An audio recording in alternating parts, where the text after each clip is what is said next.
Ladies collections. Union bank ప్రక్కన Podili road, Darsi.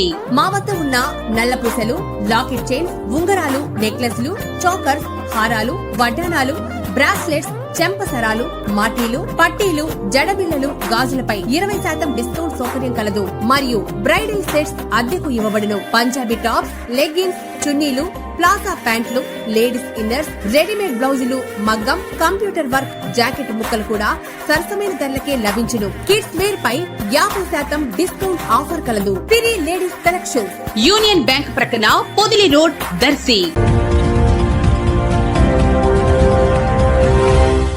మన దర్శి వార్తలు ప్రేక్షకులకు నమస్కారం. వార్తలు సమర్పిస్తున్నది మీ గంగిశెట్టి రామస్వామి. దర్శి నియోజకవర్గంలో వైఎస్ఆర్సీపీ ఎమ్మెల్యే అభ్యర్థిగా పోటీ చేసే అవకాశం ఎవరికి దక్కవచ్చుననే విషయంలో గత 2 రోజుల నుంచి గంటకు ఒక విశ్వసనీయమైన సమాచారం బయటకు వస్తుండటంతో ఇటు నాయకులు అటు ప్రజలు అయోమయానికి గురవుతున్న పరిస్థితి నెలకొంది. 2 రోజుల క్రితం గంటల వ్యవధిలోనే ఒకరి పేరు బహిర్గతం కావాల్సి ఉండగా జిల్లాలోని ఒక పెద్ద నాయకుడి ప్రమేయం వలన ప్రకటన ఆలస్యం జరుగుతుందని, మరొకరికి దర్శి టికెట్ ఇవ్వాలనే వాదన బలంగా వినిపించడంతో ప్రకటనకు ఆటంకం ఏర్పడినట్లుగా పలువురు అనుకుంటున్నారు.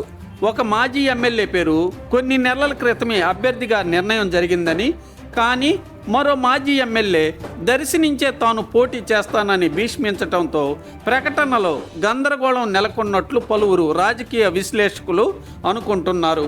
ఇదిలా ఉండగా ప్రస్తుత ఎమ్మెల్యే కూడా టికెట్కై గట్టిగానే ప్రయత్నాలు చేస్తున్నారనే వాదన కూడా కొనసాగుతూనే ఉంది. ఏ రోజుకు ఆ రోజు అభ్యర్థి ఎవరనే ప్రకటన వెలువడుతుందని జనాలు నమ్మకంగా అనుకుంటుండగా ఏదో కారణంగా ప్రకటన వాయిదా పడుతుండటంతో ప్రజల్లో ఉత్కంఠత కొనసాగుతూనే ఉంది. తప్పదు మరి.